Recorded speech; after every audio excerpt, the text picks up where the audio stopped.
I blew an opportunity that would have doubled my present net worth. In my life, to give another example,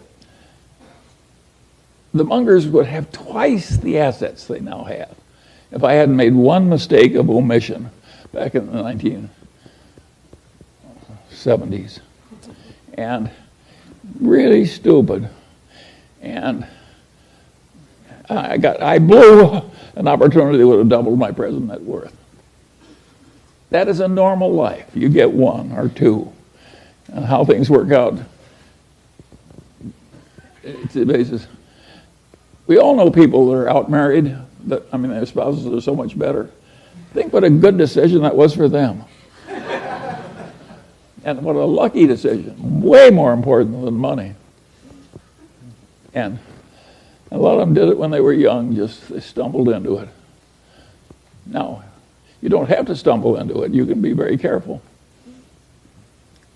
A lot of people are wearing signs, danger, danger, do not touch, and people just charge right ahead.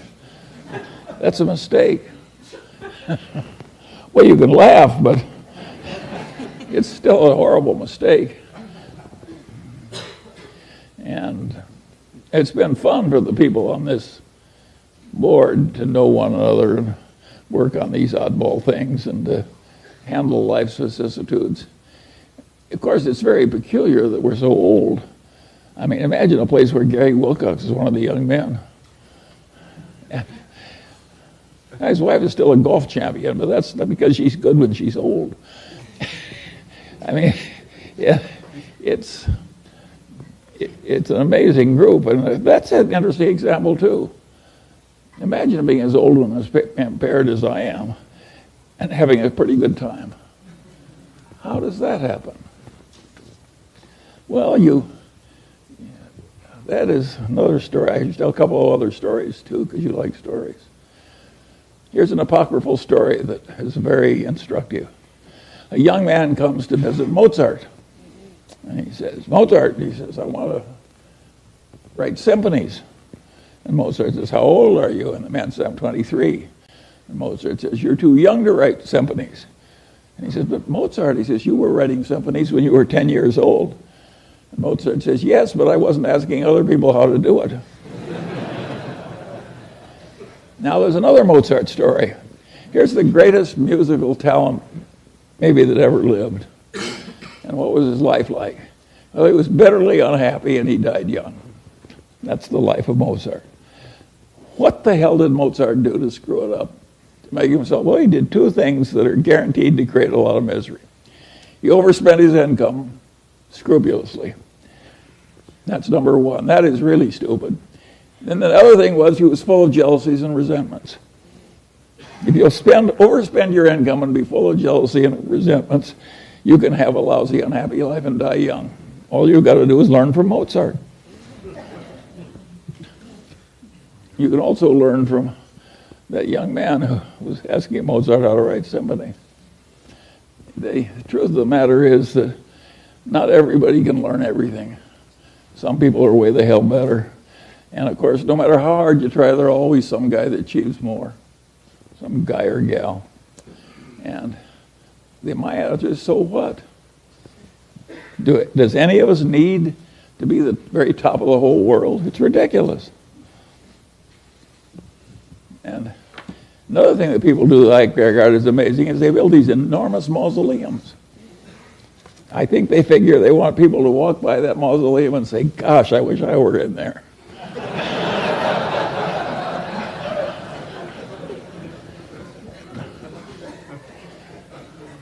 Anyway,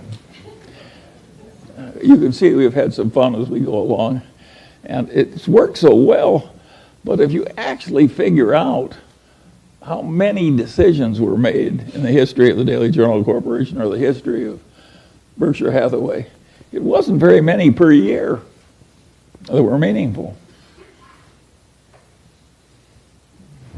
It's a game of being there all the time and recognizing the rare opportunity when it comes and recognizing that a normal human allotment is to not have very many. Now, there's a very confident bunch of people who sell securities who act as though they've got an endless supply of wonderful opportunities. Well, those people are the equivalent of the racetrack tout. They're not even respectable. It's not a good way to live your life, to pretend to know a lot of stuff you don't know and pretend to furnish you a lot of opportunities you're not furnishing. And my advice to you is avoid those people, but not if you're running a stock brokerage firm. You need them. But it's not the right way to make money. And this business of controlling the costs and living simply, and that was the secret. How much money? Warren and I had tiny little bits of money. We always underspent our incomes, and we invested, and if you live long enough, you end up rich. It's not very complicated. And now there is a part of life which is, how do you scramble out of your mistakes without them costing too much? And we've done some of that too. And if you look at Berkshire Hathaway, think of its founding businesses: a doomed department store, a doomed New England textile company, and a doomed trading stamp company.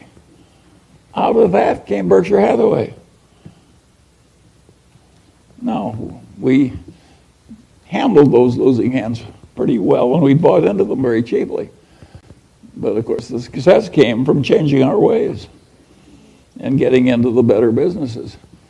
And it isn't that we were so good at doing things that were difficult. We were good at avoiding things that were difficult, finding things that are easy. By the way, when we bought the Daily Journal, that was easy. And what we're doing now in this software business is difficult. But due to the accident of these good associations and the fact that these old colleagues have lived so long, we're doing pretty well in the new business. It has potential.